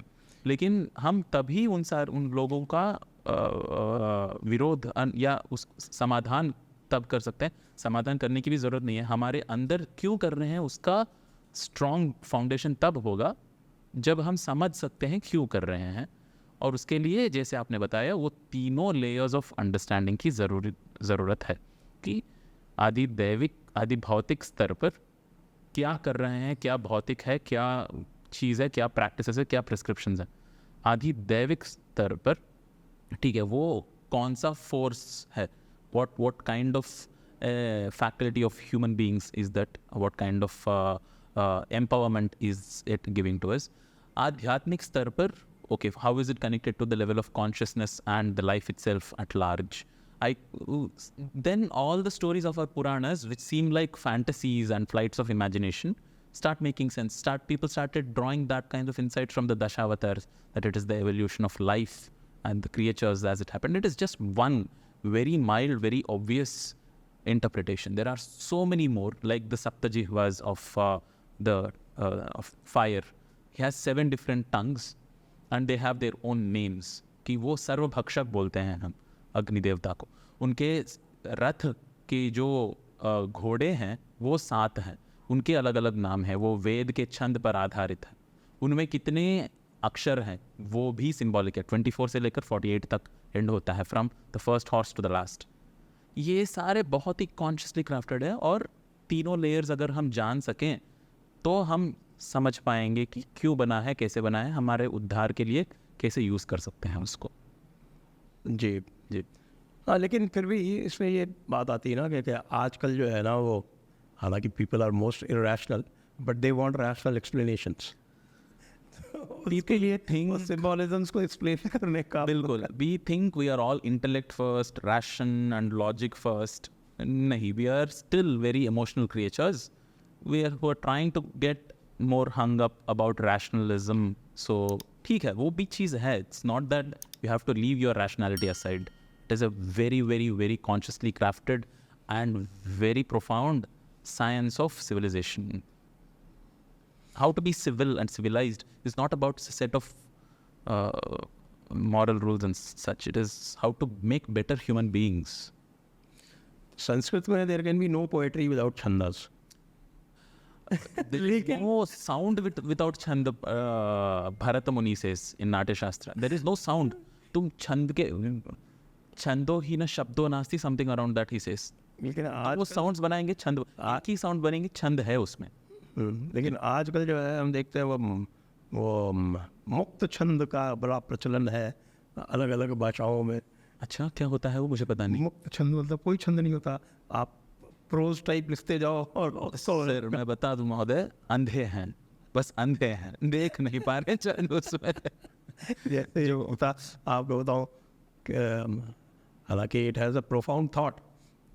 पोएट है गजानन माधव मुक्तिबोध. अच्छा. उनकी बड़ी प्रसिद्ध कविता है, मुक्त छंद है वो. अच्छा. मुझे कदम कदम पर चौराहे मिलते हैं, है तो छंद इसमें, इतना अच्छा रिदम चल रहा है. बाहें फैलाए, हाँ एक राह जाती है तो एक राह बिगड़ दी। ये शायद ये कर रहे हैं कि जो ये पहले तो इसमें कम से कम ही as a profound thought, okay it is something like you know, एक है ना वो रॉबर्ट फ्रॉस्ट की द रोड नॉट टेकन, तो ये तो उन्होंने लिख दिया। हाँ। हमारे निराला जी भी थे, वो भी बहुत हाँ। अच्छे अच्छे मुक्त छंद में लिखते। हाँ। लेकिन आजकल जिसको देखो वो कुछ भी लिख देता है, वो कहता है कि ये तो मुक्त छंद में है, वी हैव द फ्रीडम। तो बिना छंद के कविता क्या कविता हो सकती है? बिना छंद के कविता, बिना निरुक्त के व्याख्या। कविता क्या होता है? जो कवि की प्रस्तुति वो कविता है। कवि कौन है? कवि का एक अलग ही, जो भी छंदोबद्ध कविताएं लिखता है वो कवि नहीं बन जाता है। वैसे कवि संस्कृत शब्द बहुत ही गहरा है। कौन कवि कहलाता है? वो जो भी 2-3 शब्द को जोड़ सकता है वो कवि नहीं बन जाता। पहली चीज़, कवि एक गुरु का स्थान दिया हुआ है, जो जिसकी दृष्टि बहुत गहरी है, जो सृष्टि के रहस्य जान गया है, जो वो उसको कवि की वो पद से जोड़ा जाता है। और जैसे आपने ये मुक्त छंद का एक उदाहरण दिया है, उसमें पहले ही वो लाइन में एक रिदम है। शायद मुक्त छंद से उनका ये कहना है कि वो जो फर्स्ट लाइन का छंद है वो दूसरे में ऐसा नहीं है, वो उसको तोड़ दिए हैं। वो जो जहाँ भी एक्सपेक्टेशंस ऐसे सेट हो रहे हैं कि इस गति में चलेगी अभी कविता, उसको तोड़ रहे हैं कॉन्शियसली कि नेक्स्ट लाइन में इस गति में नहीं चलेगी, एक अलग ही गति में चलेगी। क्योंकि गति शब्द में ही न एक रिदम है, एक ही सिलेबल। एक क्या है गति? एक छोटा सिलेबल है, एक ह्रस्व है, एक दीर्घ है, ना। इसी के आधार पर सारे छंद हैं। जैसे शिवतांडव स्तोत्र नना नना नना नना जटा टवी, छोटा जटा रवि गलत प्रवाह भावितस्थले गले वलम विलम दंग तुंग एक ह्रस्व, एक छोटा अक्षर, एक बड़ा अक्षर, एक उस गति में चल रही है। अभी आप जो भी अभी कविता आप पढ़े हैं उसके इससे पहले मुक्त छंद में पहले लाइन में कुछ तो रिदम था, वो नेक्स्ट लाइन जो अगला जो आइडिया को प्रस्तुत कर रहे थे उस अलग ही रिदम में उन्होंने बताया। इसके लिए कुछ ज़्यादा स्किल की तो ज़रूरत है ही नहीं, आप जो भी दिमाग में सोच रहे हो उसको प्रस्तुत कर ही सकते हैं। लेकिन एक देवी स्वरूप की वर्णना एक ही रिदम में, एक ही फ्लो में, शिखरिणी नाम का छंद है, नना ना ना ना ना ना ना ना ना ना ना ना ना ना ना, एक लाइन है। इस ई लाइन में बिना एक दोष के इधर उधर होते हुए सारे शब्द सार्थ, ऐसा नहीं है कि कुछ अलग अलग बिना इस्तेमाल के, बिना कुछ प्रयोग के शब्द जोड़ दिए।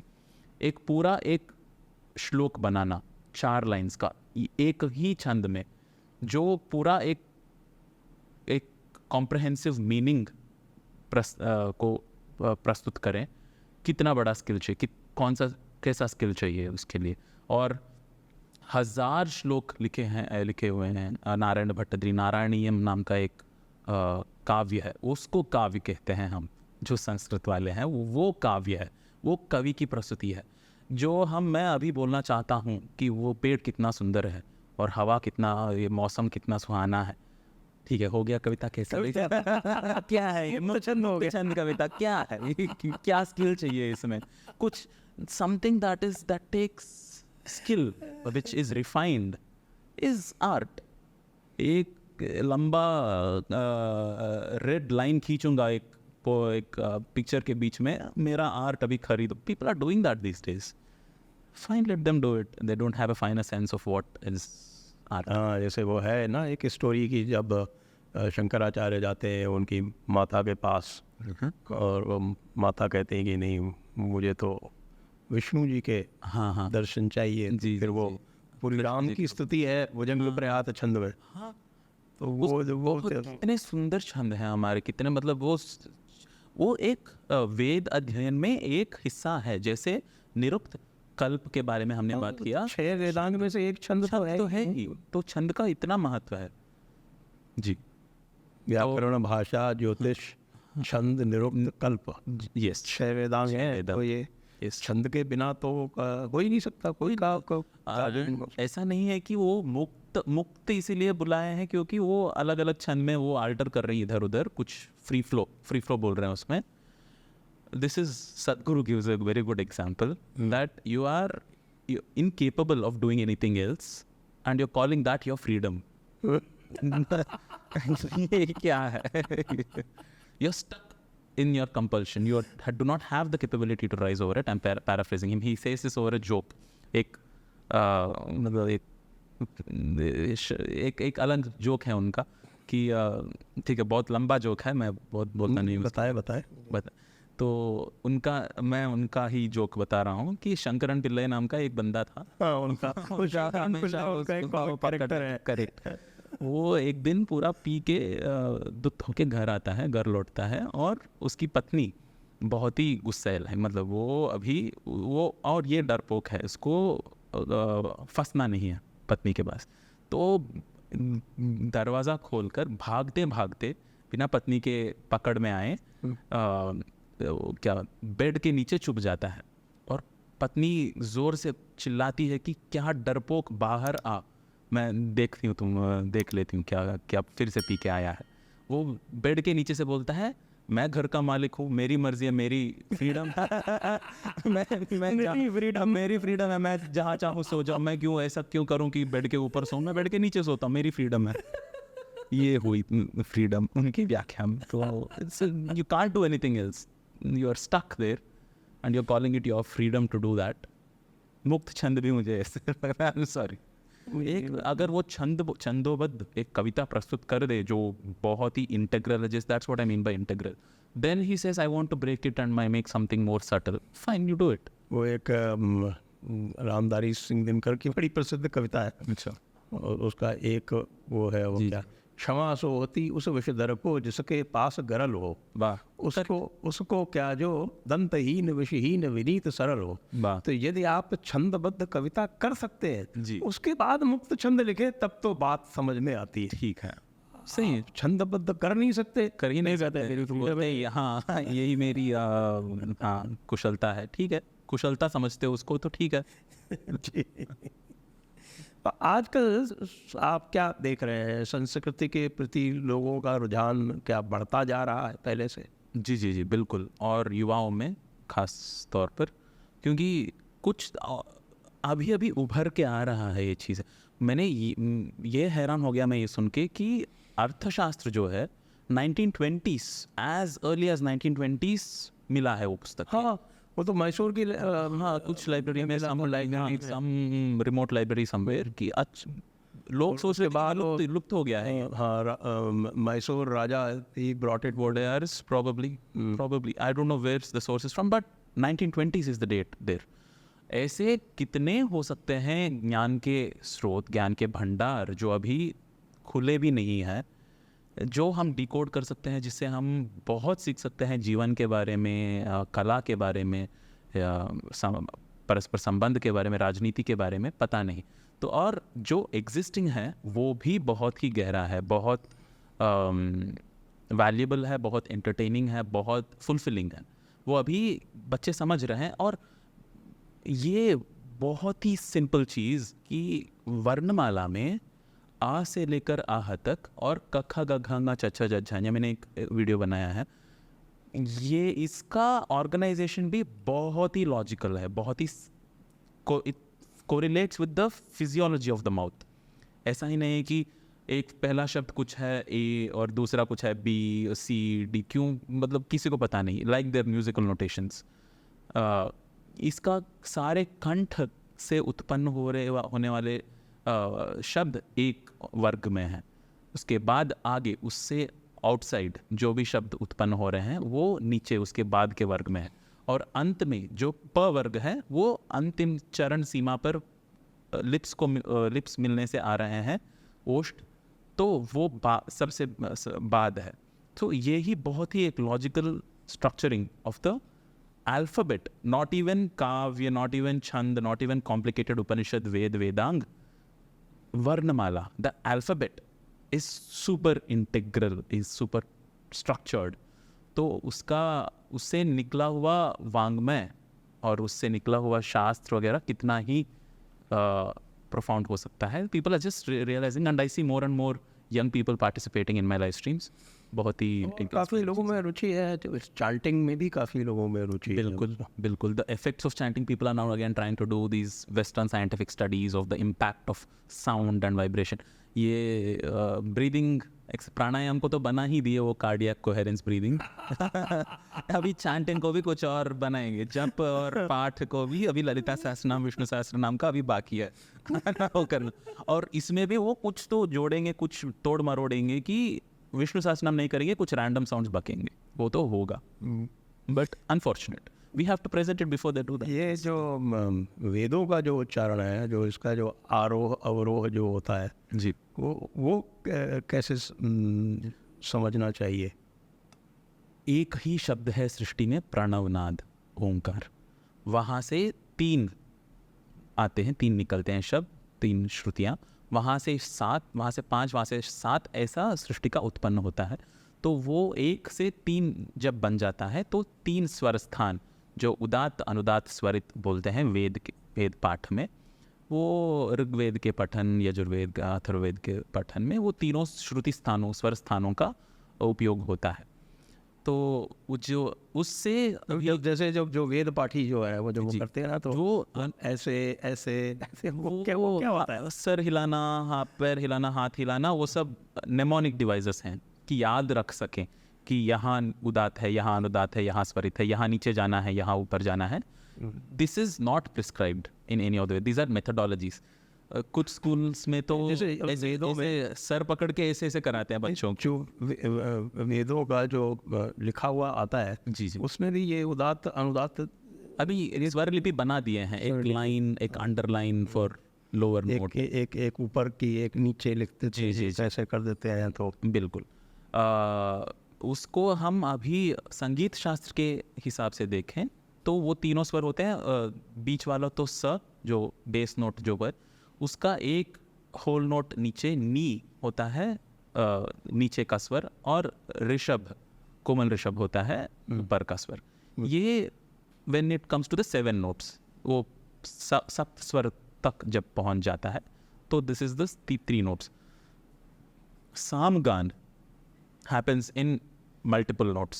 3 ही स्वर स्थान नहीं है. सारे अन्य वेद का पाठ होता है, साम गान होता है.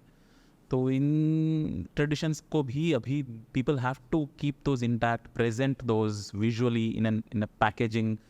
वो भी एक कमी है हमारी संस्कृति में कि हम खुद आगे आके प्रस्तुत नहीं करते हैं. शिष्य जब तक हम तक आकर सीखते नहीं हैं, तब तक हम तो यहाँ बैठे हैं. वो एक रुग्णता है हमारे बीच, उसको वो भी जाना चाहिए. लोग we should start presenting it, packaging it and offering what we have as value to the world. तो सप्त स्वर से अभी 12, तो 7 जो स्वर हैं उसके 12 देर आर कोमल शुद्ध दोनों पकड़ के, देर आर स शुद्ध रे शुद्ध ग, स परफिक्स रेगा धनी, 2 वेरिएशंस ईच, 12 हुए हैं. उससे आगे 22 there are further microtones. Vidyadhar Oak नाम के एक पंडित हैं जो उन्होंने डेमोन्स्ट्रेट किया कि एक तार पर ये 22 माइक्रोटोन्स जो हम सुन के उसको पहचान सकते हैं, वो भरत मुनि के नाट्यशास्त्र में जिनका प्रस्ताव है वो कहाँ है, उनके फ्रीक्वेंसी इंटरवल्स कौन से हैं. People are doing that research. This shruti and naad as an abhyas, naad yoga is a whole school of practice in itself.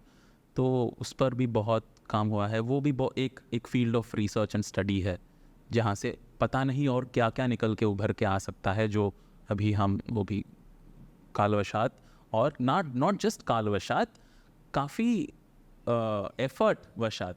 ऐसा नहीं है कि ऐसे ही लुप्त हो गया है. लोगों ने तोड़ा है, गुरुकुल व्यवस्था को तोड़ा है, संस्कृत को दूर किया है. अभी जो दूर हुआ है हमसे उसको वापस कैसे लाएं, उस पर अभी हुई रुचि बढ़ रही है इन ऑल फील्ड्स. तो कई बार मैं स्ट्रैटेजीज ढूंढता हूँ जी, how to make Sanskrit cool. हाँ, इसको फैशनेबल कैसे. This is something I keep thinking about too. How to make it into a fashion, क्योंकि आजकल यूथ के साथ भी है कि कोई भी चीज़ कूल अगर दिखने लगे, कोई भी चीज़ फैशन में बन जाए, Correct. तो वो फटाफट उसको जो है वो हार्ड मेंटालिटी की तरफ I'm never going to be sponsored by those people, and I don't think I'll accept them also. But this has become cool, no? ये विमल का जो people are spending money in that direction, that they try to make it cool. This is not, but that is what they spend money in. कि क्या विमल पान मसाला कुछ भी ऐसे ऐसे करते हैं, द बड़े बड़े दिग्गज फिल्म दुनिया के, by pushing money into that direction. That is a push, clear push, that we want to sell this product, so we are pushing and spending money in marketing to do that. Why is a shake hand cooler than doing this? This is a very wonderful way of greeting This each other. became very cool during COVID. अभी तो वो Giorgia Meloni तो बस नहीं करती है सबको, Of course. उस पे मीम्स बन रहे हैं कितने तो. So what makes something cool is a very very interesting study into human psychology in general. In an age of memes, things that are derogatory, things that give you an instant dopamine hit, these are all the things that are addictive, that drag you down as in your energies, that let you release and express and सुस्त होने के लिए जो भी करते हैं. Unfortunately, people go behind those. Well, yoga has become quite cool, I find. Has it? लगता है लोगों को, हालांकि लोग झगड़ा करते हैं कि योग है या योगा है. हाँ, वो तो करने दीजिए. श्वास डिलीशन के चक्कर में. I hope yoga has become cool, not in the same sense in which some mainstream things. जैसे इंटरनेशनल डे ऑफ योगा जब आरंभ हुआ तो उससे काफ़ी लोगों में That's a great thing. That's a very good thing. So there is definitely a push that is needed from an authority or somebody who has that clout. अगर कोई कर सकते हैं. And the other thing is it has to be non-desperate. अभी अब निकलें कि भाई ये सीख लो ये कर लो, ये बहुत अच्छी चीज़ है, आप बेचने लगे उसको. And desperation is not cool. But just it being rich in itself and being valuable and still maintaining that that sense of integrity and dignity and letting do that is kind of cool, I think. But there are people working in that direction, presenting art that is. वैसे एक चीज़ तो इसमें है बिल्कुल, we know this, and हमारे एंशंट्स को भी सबको बता दी कि भाई यदि आप योगा करते हैं और संस्कृत सीखते हैं, चैंटिंग करते हैं, तो किसी बच्चे को यदि आरंभ से ये ट्रेनिंग दी जाती है, आरंभ से ये शिक्षा दी जाती है, तो he has a great scope to sharpen his brain and to become a very very Yes. Good student और can go very far in life. मेरे पास उदाहरण है, मैंने बताए भी थे, एक इनके साथ में राजीव मल्होत्रा के साथ में काम करती हैं विजया विश्वनाथन. Yes. आप जानते हो? जानते तो वो यूएस में थी, उन्होंने अपने बच्चों को गुरुकुल में भेजा, चेन्नई में. विरल हैं ऐसे लोग बहुत. और वो जो it is an example, and those boys have turned out to be geniuses. बिल्कुल जीनियस है, and they are so rooted yet they are so modern. तो इस तरह के उदाहरण यदि हम सामने लाएं तो we can definitely inspire a lot of people. Absolutely. जैसे हम बात कर रहे थे, presenting something that works, that is very elegant in its design and it works, is very very cool. कि आप कुछ tangible कर रहे हैं, कुछ एक ज्योतिष के हो या गणित के हो एग्जाम्पल्स, गणित के श्लोक हो, या उसको एक tangible, या वॉल्टर लुविन नाम के एक फिजिक्स प्रोफेसर हैं MIT के, वो डेमोन्स्ट्रेट करते हैं, जो भी क्लास में सिखाते हैं वो एक actual physical on his table he demonstrates the principles behind it in a tangible sense. Those are immensely attractive, they last and they give a lasting impression in the mind. वो और चाहिए संस्कृत. हाँ, मेरे ख्याल से इन टेक्निक्स पे हमें work करना चाहिए. बिल्कुल, एब्सोल्युटली. तो अब हम आज की चर्चा को यहीं पर विराम देंगे. आपका बहुत बहुत धन्यवाद. आपका बहुत बहुत धन्यवाद संजय जी, और आप यहाँ बुलाए. Thanks to the whole team, thanks to the audience for listening. Please दर्शकों को भी बहुत बहुत धन्यवाद. जय हिंद, जय भारत, वंदे मातरम. वंदे मातरम.